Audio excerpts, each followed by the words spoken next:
Hello வணக்கம். இது உங்கள் சிவி ஜோன். சொல்லாரம் எப்படி இருக்கீங்க? இப்போ பார்த்தீங்கன்னா நாமினேஷன் பற்றின முடிவுகள் இது வரைக்கும் வரலை. இது ஒரு கெஸ்ஸு தான், சரிங்களா? வாரம் நீங்களும் நிறைய பேர் யாரெல்லாம் வரதுக்கு வாய்ப்பு இருக்குது அப்படின்னு கேட்கும்போது நம்மளும் நிறைய கமெண்ட்ஸாக சொல்கிறோம். ஸோ அதை ஒரு வீடியோவை போட்டுட்ருக்கோம். ஸோ ஒரு கெஸ்ஸை தான் போன வாட்டி நான் போட்டால் அதில் ஒரு 2 பேர் மிஸ் ஆனாங்க, மற்றவங்க எல்லாருமே உள்ளே வந்திருந்தாங்க. ஸோ இந்த வாட்டி ஒரு கெஸ்ட் தான் பண்ண போகிறோம். யாரெல்லாம் வரதுக்கு வாய்ப்புகள் இருக்குது அப்படின்ட்டு பார்க்கலாம் என்ன நடக்குதுன்னு. அதுக்கு முன்னாடி பார்க்குற எல்லாரும் நம்மளோட சேனலை சப்ஸ்கிரைப் பண்ணிட்டு பாருங்கள், லைக் பண்ணுங்கள், கமெண்ட் பண்ணுங்கள், ஷேர் பண்ணுங்கள். அந்த ஹைப்பின் தட்டி விடுங்க. நல்ல ஒரு ஆதரவு கொடுக்குறீங்க, ரொம்ப ரொம்ப நன்றி. அதே மாதிரி நிறைய பேர் அதாவது ஒரே ஒரு கமெண்ட் மட்டும் சொல்கிறேன். விஜய் பார்வதிக்கு சப்போர்ட் பண்ணுறிய அப்படின்னு சொல்லிட்டு ரொம்ப வாழ்க்கிறான், ரொம்ப மோசமாக ஒரு சில பேர்லாம் கமெண்ட் பண்ணுறாங்க. எனக்கு புரியல. இது ஒரு கேம் ஷோன்றது தெரிஞ்சும் ஏன் இவ்வளோ கேவலமாக நடந்துக்கிறாங்கன்னு சத்தியமாக ஒன்றும் புரியல. பட் இருந்தாலும் வேறு வழி கிடையாது. நம்மளுக்கு என்ன தோணுது அதை தான் நம்ம சொல்ல முடியும். நானும் யோசிச்சு பார்த்தேன், சரி நம்ம ஆப்போசிட்டாக வேறு யாருக்குன்னா பேசுவோமா அப்படின்ட்டு. மைண்டு வரமாட்டுது. நம்ம என்ன பண்ண முடியும்? நம்மளுக்கு என்ன தோணுது அதை தானே பேச முடியும். சரி, ஓகே, கடவுள் இருக்கார், அவ்வளோதான். நம்ம நம்மளுடைய வேலையை பார்த்துட்டே போவோம். ஸோ இப்போ இந்த நாமினேஷன் விஷயங்களில் ஒரு விஷயம் இந்த சீசன் 9 நடக்கவே இல்லை. என்ன விஷயங்கள் அப்படின்னு பார்த்தீங்கன்னா, டைரக்ட் நாமினேஷன். அதாவது எல்லாருமே வீடியோ ஃபுல்லாக நாமினேட் ஆவாங்க. ஞாபகம் இருக்கா உங்களுக்கு? எல்லா சீசன் நடக்கும், இந்த வாட்டி இன்னும் நடக்கவே இல்லை. அது அடுத்த வாரம் வரதுக்கு வாய்ப்புகள் இருக்கோ அப்படின்ற மாதிரி எனக்கு தோணுது. ஏன்னா எல்லா சீசன்லையும் பார்த்தீங்கன்னா ஒரு வாட்டி 2 வாட்டிலாம் நடந்திருக்கு. ஃபுல்லாக என்ன பண்ணுவாங்க, நாமினேட் பண்ண சொல்லுவாங்க. எல்லோரும் மாங்க போய்ட்டு அவங்களோட வெஞ்சன்ஸை கொட்டுவாங்க. அதுக்கப்புறமா அவர் ஒன்று ஒன்றா சொல்லிட்டு எல்லாரையும் சொல்லுவார். செம்ம சீனாக இருக்கும். அந்த மாதிரி ஒரு சம்பவம் இன்னும் நடக்கலையே, அது அடுத்த வாரம் வந்தால் நல்லா இருக்குன்ற மாதிரி ஒரு சம்பவம். இன்னொன்று ஃப்ரீஸ் டாஸ்க் வரதுக்கு வாய்ப்புகள் இருக்குது. ஏன்னா எல்லா இடத்துலையும் பார்த்தீங்கன்னா இப்போ ஃப்ரீஸு உள்ளே இருக்கிற ஆட்கள் கமுருதின்னு வர நான் நல்லா பண்ணியிருந்தா எங்கள் அக்கா வருவாங்க, நல்லா பண்ணல அப்படின்னா என் ஃப்ரெண்டு வருவான் அப்படின்னு அவர் ஒரு எதிர்பார்ப்பில் இருக்கார். நம்மளுக்கு இப்போ தோணுது, அப்படி சொல்கிறீங்களா? அப்போ ஒரு வேளை அவங்க ஃப்ரெண்டு வந்துடுவாரோ அப்படின்னு பயமாக இருக்குது. ஆனால் அவங்க அக்கா யாருன்னு பார்க்கணும் எனக்கு ஆசையாக இருக்குது. ஏன்னா அவர் சொல்லியிருக்காரு அவங்க அம்மா அப்பா இல்லை அப்படின்ட்டு. ஸோ கொஞ்சம் அது ஒரு ஆசையாக இருக்குது. அதே மாதிரி எனக்கு முக்கியமாக அமித் அவங்களுடைய டாக்டர், அவங்க ஒய்ஃபை நம்ம பார்த்துருக்கோம். டாக்டரை பார்க்கணும் ஆல்ரெடி பார்த்தோம் ஸ்டார்டிங் வரும்போது. இருந்தாலும் அந்த பாப்பா அவங்க அப்பா கிட்ட எப்படி பழகுதுன்றதை பார்க்கணும் ரொம்ப ஆசையாக இருக்குது. கானாவினத் அவர்களுடைய ஃபேமிலியை பார்க்கணும் ஆசையாக இருக்குது. விஜய் பார்வதி அவங்களோட அம்மாவை பற்றி நிறையா சொல்லியிருக்காங்க. அண்ணனை பார்த்து பயப்படுறாங்க. அவங்க இந்த அம்மா ரோஸ்ட் பண்ண போகிறாங்களா இல்லை டோஸ்ட் பண்ண போகிறாங்களா, என்ன பூஸ்ட் பண்ண போகிறாங்கன்றது தெரியல, சரிங்களா? ஒரு வேளை ஒரு சில பேரில் வச்சு செய்வாங்க, சரிங்களா? அந்த மாதிரி நடக்க போதா இல்லை பரவாயில்ல அப்படின்னு சொல்ல போகிறாங்கன்னு தெரியல. அதையும் நான் ரொம்ப அவளை வெயிட் பண்ணிகிட்ருக்கேன். அதுக்கப்புறம் எனக்கு பெருசாக ஃபேமிலி வேறு யார் பெருசாக இல்லை எனக்கு. உங்களுக்கு எந்த ஃபேமிலி ஃப்ரீ டாஸ்கில் வரதுக்கு ஆசைப்பட்டுருக்கீங்க அப்படின்றத சொல்லுங்கள், சரிங்களா? இப்போ மொத்தம் நம்ம வீட்டில் பார்த்தீங்கன்னா, அதாவது நம்ம வீட்டில்னா பிக் பாஸ் வீட்டில் இப்போ இந்த பிக் பாஸ் முடிவு இருக்குது நம்ம வீடு தானே. ஸோ அதில் பார்த்தீங்கன்னா 13 பேர் இருக்காங்க, சரிங்களா? எல்லாம் 2 பேரும் போக இப்போ 13 பேரில் யார் வர்றதுக்கு வாய்ப்புகள் இருக்குது அப்படின்றத பார்க்கலாம். மொத்தமாக எனக்கு தெரிஞ்சு 9 பேர் வர்றதுக்கு வாய்ப்புகள் இருக்குன்ற மாதிரி தான் தோணுது. 4 பேர் கண்டிப்பாக எஸ்கேப் ஆகிடுவாங்கன்ற மாதிரி தோணுது. ஃபஸ்ட்டு யார் வரதுக்கு வாய்ப்புனா ஃபஸ்ட்டு அமித்தை போட்டுருவாங்க கன்ஃபார்ம். ஏன்னா அவ்வளோ நல்லது பண்ணி நீங்கள் இவ்வளோ தூரம் வெஞ்சன்ஸை கொட்டும்போது கண்டிப்பாக போட்டுருவாங்க. அன்புக்கு அங்கே ஃபுல் பிளான் பண்ணி வச்சுருப்பாங்க, சரிங்களா? அடுத்தது விஜய் பார்வதி கன்ஃபார்ம். இப்போது கேப்டன் ஆகிட்டாங்கன்னா அதில் மிஸ் ஆக வாய்ப்பு இருக்குது, சரிங்களா? அது தனி டிபார்ட்மெண்ட். இப்போ வரதுக்கு வாய்ப்பு நம்ம பேசுவோம். விஜய் பார்வதி கன்ஃபார்ம் அன்புகாங்க அட்டாக் பண்ணுவாங்க, கன்ஃபார்ம், டேம் ஷூர். அன்புகாங்க இல்லை, அந்த வீடே அட்டாக் பண்ணும். கமருதுன்னு கன்ஃபார்ம் அந்த லிஸ்ட்டில் கமருது வந்துடுவார், வச்சுக்கிங்களேன். அதேமாதிரி கமருதீன் கேப்டனானு கேட்குறீங்க. கண்டிப்பாக இது வரைக்கும் அஃபிஷியல் அப்டேட் இல்லை, எல்லாம் ஒரு யூகத்தில் தான் போடுறாங்க, சரிங்களா? அதுக்கப்புறம் கானாவினத் கன்ஃபார்ம் உள்ளே வந்துடுறார். ஏன்னா விஜய்ஸ் இப்படி சொல்லிட்டாரு, புரியுதுங்களா? அந்த மாதிரி சொல்லி போடுவாங்க. கன்ஃபார்ம் வரதுக்கு வாய்ப்புகள் இருக்குது. அடுத்தது எஃப்ஜேவை கண்டிப்பாக உள்ளே வரதுக்கு வாய்ப்புகள் இருக்குது. பார்வதி விட மாட்டாங்க.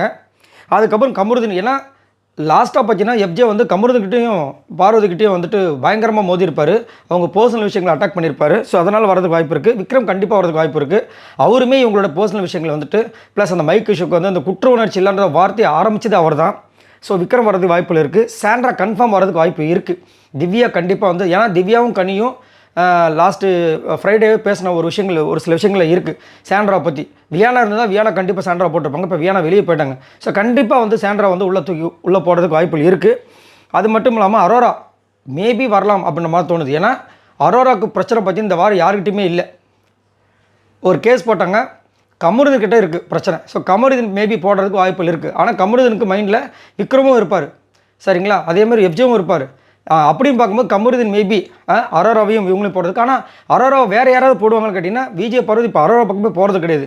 அப்படிங்கும் மற்றவங்க யாராவது போடுவாங்க கேட்டிங்கன்னா அது ரொம்ப கஷ்டம். எல்லாருக்கிட்டையும் ஒரு பாசப்பிணைப்பை உண்டாக்கிட்டாங்க. இப்போ எல்லோரும் என்ன பண்ணுறாங்கன்னா, பார்த்து இருக்கடா செல்லம் செல்லம் பார்த்து இருந்துக்கோ அப்படின்ற அளவுக்கு பேம்பரிங் பண்ணுறாங்க.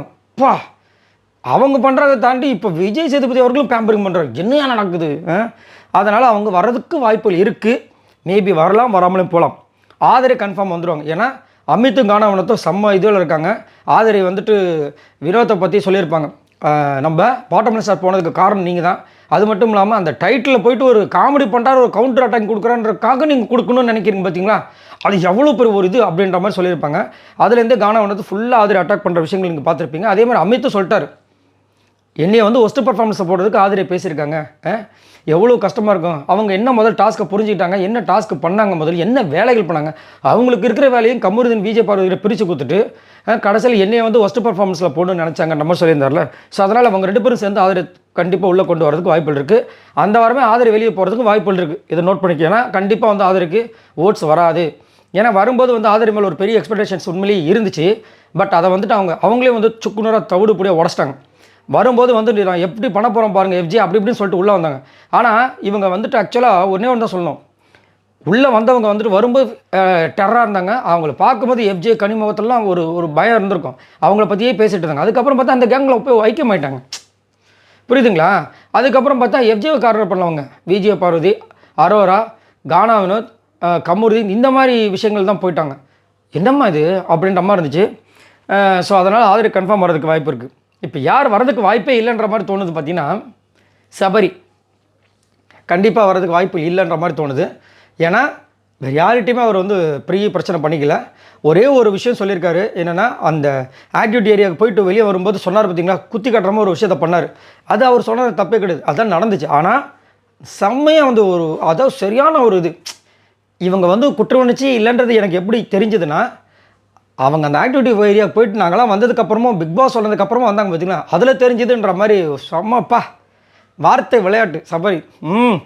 நான் தான் சொல்கிறேன்ல, நல்ல திறமையான ஒரு போட்டியாளர் தான், அது மாற்றுக்கிறதே கிடையாது. பட் என்ன பண்ணுறது, திவ்யா யோசிச்சு பாருங்கள், திவ்யா வந்து எனக்கு தெரிஞ்சு வரதுக்கு வாய்ப்புகள் இல்லை. மேபி கமருதீன் ஓட் பண்ணுறதுக்கு வாய்ப்புகள் இருக்குது.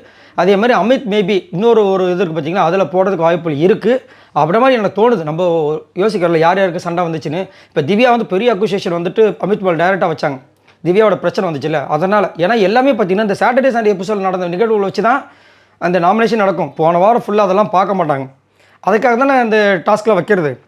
அதுக்கப்புறம் பார்த்தீங்கன்னா வரதுக்கு வாய்ப்பு இருக்குது, ஆனால் வராமலையும் போகலாம். கனி யாருக்கிட்டையும் பிரச்சனை போகவே இல்லை. ஒரே ஒரு கேஸை மட்டும் மாற்றி சொன்னாங்க, அதான் தீர்ப்பு வழங்குறது. மற்றபடி யாருக்கு அன்பு கேங் கண்டிப்பாக வந்து கனியை போடவே மாட்டாங்க. அப்படின்னும்போது மேக்ஸிமம் அவங்க எவிட்டாக அதாவது இந்த நாமினேஷன் வராமல் போகிறதுக்கு வாய்ப்புகள் இருக்குது. ஏன் அப்படின்னா இவங்களுக்கு ஆல்ரெடி லிஸ்ட்டில் நிறைய பேர் இருக்காங்க. விஜய் பார்வதி, அமித், கானா வினோத், கமருதீனுக்கலாம். அப்புறமா கனி வரதுக்கு வாய்ப்பு, ஏன்னா 2 பேரும் தான் நாமினேட் பண்ண முடியும். ஓகேவா? அடுத்தது சுபிக்ஷா. சம்மல்ல சுபிக்ஷாவை யாருமே திங்க் பண்ணவில்லை இது வரைக்கும். நம்ம பேசுகிறதே பாருங்கள், யாருக்கிட்டையுமே சண்டைக்கும் போகல. அங்கங்கே வந்து லைட்டாக சப்போர்ட்டும் பண்ணியிருக்காங்க. விஜய் பார்வதிக்கு அகென்ஸ்டாக பண்ணல. அன்பு கேங்க்கு ஒரே ஜாலியாக தான் உள்ளே போய் ஓடிட்டுருக்கு. ஸோ சுபிக்ஷா திரும்ப மிஸ் ஆக வாய்ப்பு இருக்குது. எனக்கு என்ன தோணுதுன்னா, நம்ம ஒரு பக்கம் வந்து விஜய் பார்வதி டைட்டில் வின்னரு, அதுக்கப்புறம் வந்துட்டு வேறு யாராவது வரதுக்கு வாய்ப்பு, கானா வினோத் அப்படிலாம் பேசிகிட்டு இருக்கோம். விக்கல் சுற்றுறாரோ, திவ்யா வந்துடுவாங்க, இப்படிலாம் பேசிகிட்டு இருக்கோம். சுபிக்ஷா ஏன் வரக்கூடாது? இப்போ சீசன் 2ல் வந்து ரித்விகாவா எப்படி வந்தாங்க யோசிச்சு பாருங்க கொஞ்சம். அந்த மாதிரி ஒரு சப்போர்ட் நடந்துச்சுன்னா செம்மையாக இருக்கும். ஏன்னா இது வரைக்கும் விஜய் சேதுபதி அவர்கள் எல்லாருமே திட்டிருக்காரு. ஏதோ சின்ன லைட்டாக திட்டின மாதிரி விஷயங்களும் போயிருக்கும். ஆனால் சுபிக்ஷா திட்டவே கிடையாது. எதுலேயும் மாட்டாமல் சர்ன்னு போயிட்டுருக்காங்க. பார்க்கலாம் என்ன நடக்குதுன்னு. ஸோ இதுதான் வந்துட்டு இப்போதைக்கு எனக்கு தோன்ற விஷயங்கள். உங்களுக்கு என்ன தோணுது, யாரெல்லாம் வரதுக்கு வாய்ப்புகள் இருக்குன்றதை மறக்காம கமெண்ட்ஸ் பண்ணுங்கள். அஃபிஷியலாக சப்போஸ் அப்டேட் வந்துச்சுன்னா கண்டிப்பாக நான் ஷேர் பண்ணுறேன். பாய் நண்பர்களே.